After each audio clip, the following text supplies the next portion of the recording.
Dr. Michael Alexander. Last month, I told you people about my trip to China.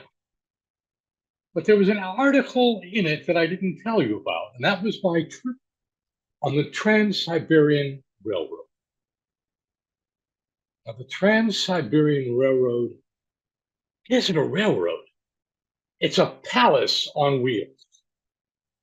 It was wonderful.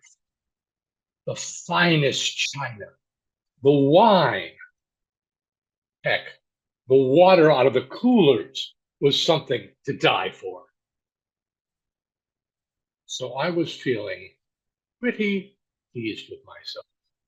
As the morning started, the train was getting ready. I saw them take a large box and put it onto the train, escorted by 4 armed guards. I looked at the signs on it and I asked my wife, who speaks Chinese, which I don't, what does the sign say? And she said, oh, very clearly it says nothing of importance and definitely not a Fabergé. Oh, I said, I wonder what it could be. But inspired, I ordered breakfast, specifically scrambled eggs.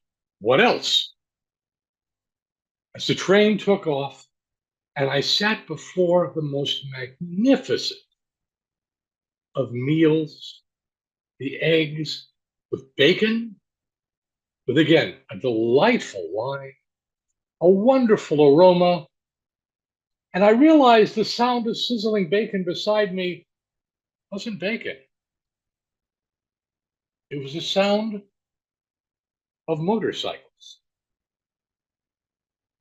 I looked out the window, and there, riding up, coming to the train, were Mongols on motorcycles.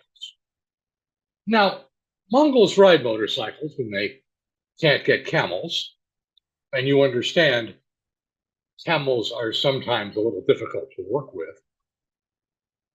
But they rode up fast and hard, their rifles posed. Did you ever try to ride a motorcycle while holding a rifle? Something I recommend. And the kick of a rifle, if you were to fire it, is pretty bad.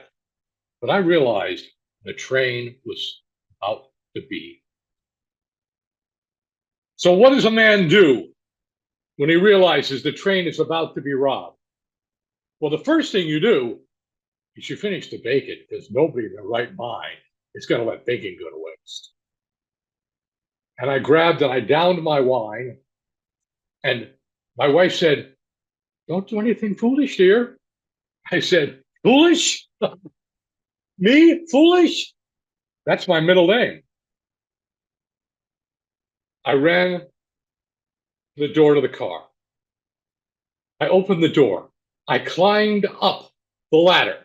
I got on top of the train.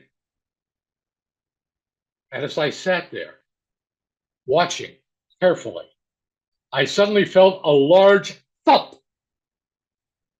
It was my wife hitting the roof. She was furious with me. But as the motorcycles came up, I could hear the shouts, the shots, and I looked, and there was a single Mongol holding up the box. The others were still on board. I jumped off of the top of the train onto the motorcycle. You know, my crotch hurt like hell when I did that. But it knocked off the Mongol who was there. And he fell. And I grabbed the motorcycle. Now, those of you who know me know I am a motorcyclist. And I'm a good one. So I moved as fast as I could, grabbing the motorcycle, ran off, zipping back and forth through the sands. Yeah, the sands of time is a story for a different contest. The Mongols came after me. I zipped. They tripped. They fell.